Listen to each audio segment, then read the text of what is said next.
kelas apa? Di kelas 10 IPA. Oh, gimana kabarnya Mbak Amri? Alhamdulillah baik Bu.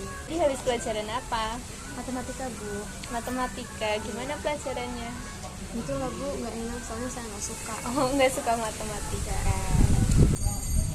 Kayaknya Mbak Amri kesini ada keperluan ya? Iya Bu, saya mau konseling. Oh, mau konseling. Sebelumnya Mbak Amri udah pernah konseling belum? Belum.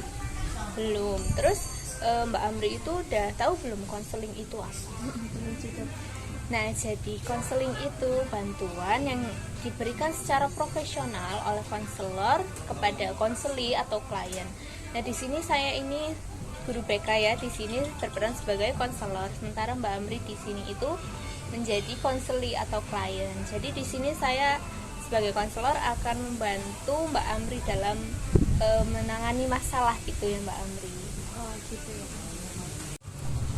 Jadi Mbak Amri boleh cerita masalah Mbak Amri ke saya gitu. Tapi saya takut Bu, ibu bocorin kemana-mana.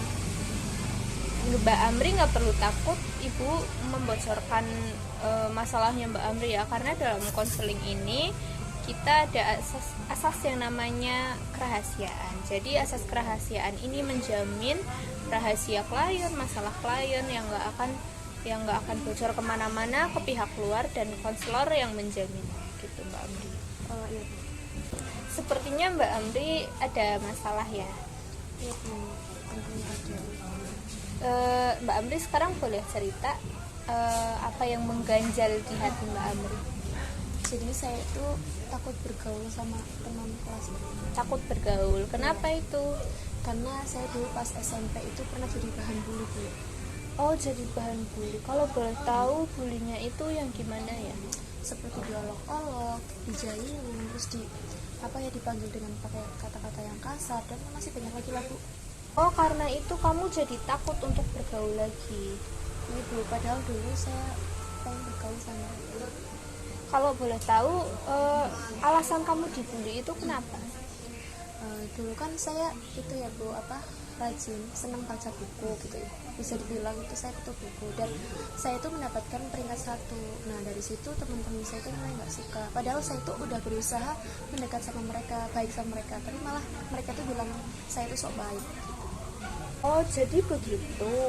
Sebelum ini kamu sudah mencoba mendekati teman-teman sekelas kamu yang sekarang?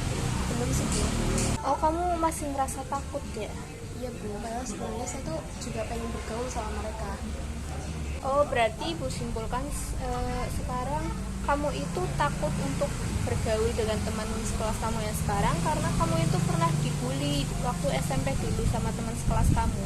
Tapi di sisi lain kamu itu ingin berteman sama teman sekelas kamu untuk menjalani aktivitas kelompok, aktivitas kelas, dan aktivitas sehari-hari. Iya. Oke, saya mengerti ya apa yang kamu rasakan sekarang. Pasti kamu ngerasa berat banget ya. Di saat kamu ingin berteman sama mereka, kamu malah dibully gitu ya. Oke, di sini kita akan merumuskan tujuan konseling kita sekarang ya. Nah, konseling ini bertujuan untuk merubah perilaku Mbak Amri yang awalnya takut untuk bergaul, jadi nggak takut lagi untuk bergabung dengan lingkungan kelas Mbak Amri. Oke, di sini saya akan menggunakan pendekatan REPT. Wah, apa itu? Ya, pendekatan REPT ini namanya singkatan dari Rational Emotive Behavior Therapy. Jadi tujuan dari konseling ini mengubah pemikiran yang irasional menjadi rasional, yang positif menjadi yang negatif menjadi positif, atau yang tidak masuk akal menjadi masuk akal gitu Mbak Amri. Nah, sekarang saya mau tanya, teman-teman SMP Mbak Amri itu yang dulu yang bully Mbak Amri itu satu sekolah lagi sama Mbak Amri? Enggak Bu, karena saya kan dulu SMP-nya di luar kota. Nah sekarang saya sengaja memisahkan diri dari mereka. Oh, bagus. Nah, Mbak Amri, menurut Mbak Amri, apakah semua orang memiliki sifat yang sama? Enggak sih Bu. Terus apakah semua orang memiliki kepribadian dan perilaku yang sama?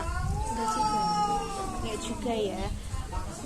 Terus gini, kalau misalnya kita mau berteman dengan orang baru itu kira-kira apa yang harus kita lakukan? Tentunya kita itu harus bergaul sama mereka, kita harus belajar terbuka sama mereka ya, SKSD gitu ya. Iya betul, SKSD juga perlu ya. Nah, kalau menurut Mbak Amri sendiri, sifatnya dari teman-teman kelas Mbak Amri yang sekarang itu seperti apa? Baik dan ramah. Baik dan ramah. Nah, menurut Mbak Amri, ketika kita menutup diri, menyendiri, kayak gitu, menurut Mbak Amri bisa dapat teman dan sahabat nggak? Ya enggak sih Bu. Nah, maka dari itu, menurut Mbak Amri, apa yang harus kita lakukan? Tapi saya harus mulai bergabung sama mereka dan mulai ya terbuka sama mereka gitu kan Bu. Iya betul sekali, dengan kita membuka diri ke lingkungan yang positif, kita akan mendapatkan teman, sahabat, partner yang baik. Dan perlu Mbak Amri ketahui juga bahwa nggak semua orang itu memiliki sifat yang sama, dan nggak semua orang itu memiliki attitude atau perilaku yang sama yang akan membuli Mbak Amri. Seperti itu Mbak Amri. Nah, jadi gitu ya Bu. Iya, jadi Mbak Amri sudah paham ya apa yang harus dilakukan sekarang. Betul Bu, saya sudah paham. Tapi saya itu sekarang harus belajar mendekat sama teman kelas dan bergabung sama lingkungan yang positif. Alhamdulillah, berarti tujuan konseling kita hari ini sudah tercapai ya, dengan menemukan solusi yang tadi. Nah, sekarang setelah melakukan konseling ini, bagaimana perasaan Mbak Amri? Tentunya perasaan saya tuh jadi lebih plong gitu, lebih lega gitu, bisa dikasih gitu. Nah, saya juga jadi tertarik untuk mendekat sama teman kelas saya. Berarti konseling hari ini cukup ya. Saya harap kalau Mbak Amri punya masalah atau ada yang ganjal di hati Mbak Amri itu mau datang ke saya lagi, janjian sama saya, atau datang ke ruang BK gitu ya Mbak Amri. Siap Ibu. Kalau begitu saya pamit untuk Ibu. Terima kasih.